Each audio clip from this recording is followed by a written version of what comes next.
To the Romans, the gladiators were the equivalent of human garbage. Surprised? Today, the Roman gladiators are one of the most famous symbols of the era, but it wasn't always like that. Here's what it was like to be a gladiator in ancient Rome. Before we start though, you have to do one thing. Forget everything you know.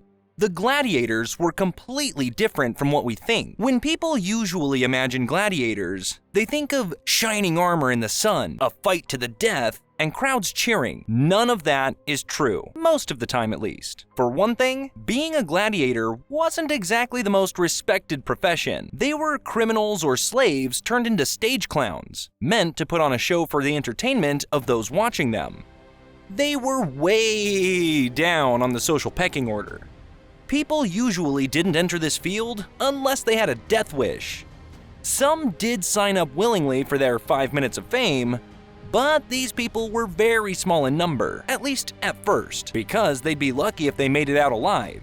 But because of their value as a public spectacle, gory though they were, gladiatorial battles were rarely to the death. While it's true that the more blood the better, the practice of watching people die in the amphitheater was reserved for other prisoners, like those thrown to the lions, because yeah, that actually happened. But the point of gladiators fighting was to perform, not to kill each other. If one of them was seriously wounded, or if the fight went on for long enough that the audience started to get bored of it, it would be stopped. The gladiators were expensive to house, feed, and train up to the point where they could be let out into the arena. So it was probably in the best interests of their promoters to see them live. Not that it helped for very long though. Most gladiators never made it past their mid-20s, and 1 in 10 matches ended in death anyways. And even if the fight did end in a stalemate, if the emperor was watching, it was on his whims who got to live and who didn't. But the kind of life they lived when not out in the arena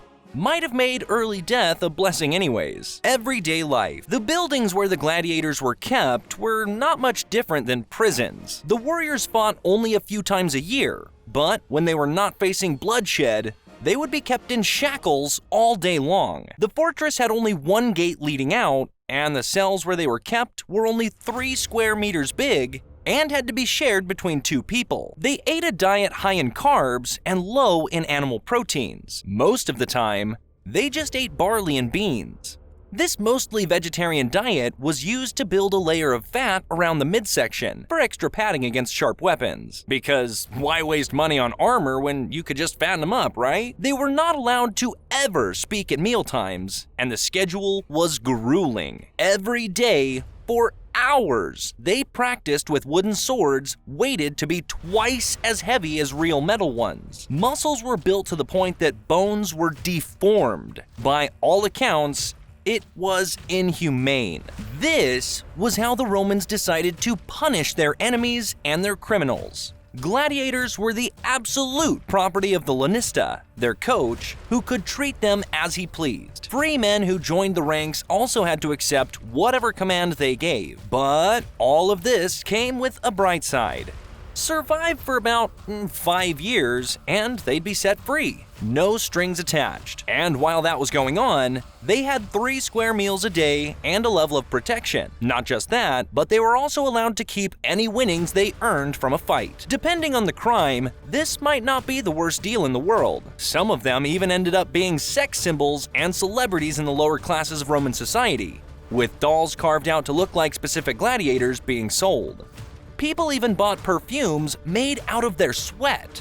It's not the best feeling to know society still hasn't progressed past things like that. Today, gladiators and the Colosseum have become the biggest symbols of Roman civilization.